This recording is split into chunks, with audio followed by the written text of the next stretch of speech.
Earlier today I was canning roast beef. Now I do this fairly often, like a couple times a year, can up a bunch so that I have it on hand. I do it in half pints.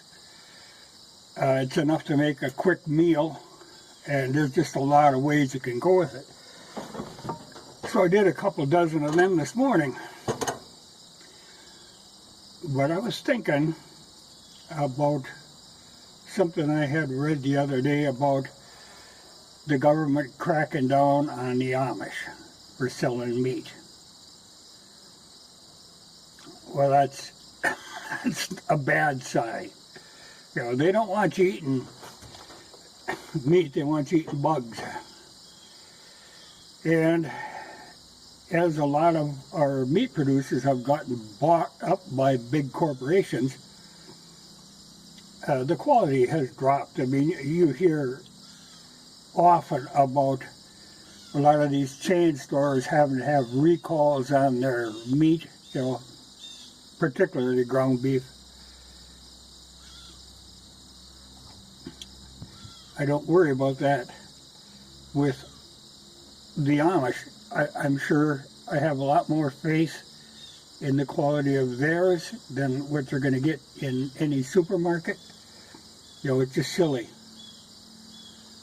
You know, if you see some of the stuff that gets fed to cattle in yards, you know,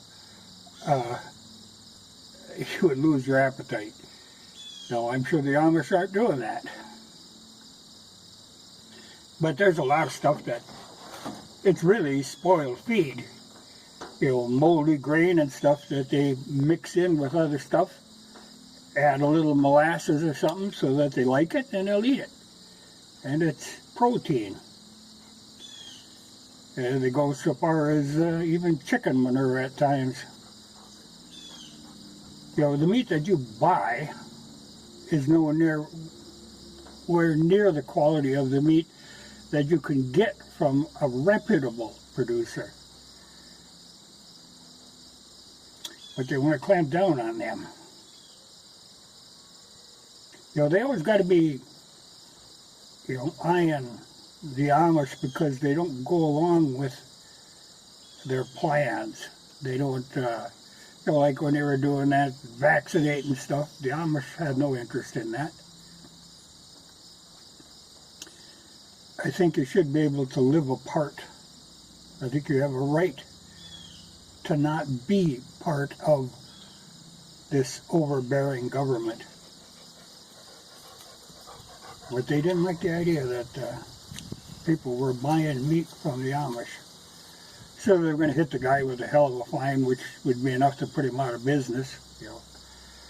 And, you know, it's all you got to have the FDA inspectors and, you know, well, I tell you, those people are useless, crooked, you know, and they drop in once in a while to inspect something, take a random sample,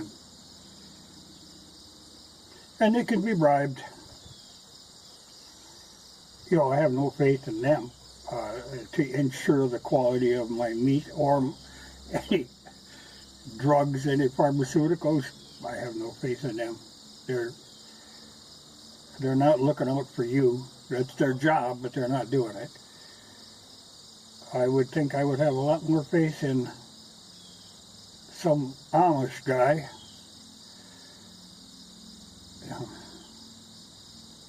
But they don't want to leave them alone. That's fresh ground for them to dig in. But that's unfortunate. I hate to see that happen. I like to be, you know, people should be able to live apart and not have to be drugged into this mess that we call society. They have their own ways, and I can admire that. I'm not religious by any means, but I can respect the way they live. And I don't see interfering with them. You know, it's up to the individual. If they want to sell meat and somebody comes and wants to buy it, I don't see that the government has any right to interfere with that. I just don't see it. But they got to get involved and get a little cut out of it.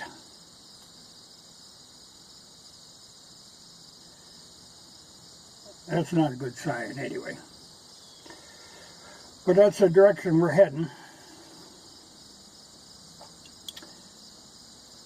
But I hope that they put a stop to that. I mean, they've got to have some rights to live apart. I mean, they have their own ways.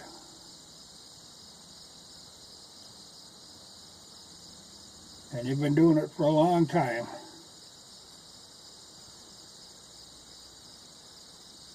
So, yeah, you got to leave the Amish alone.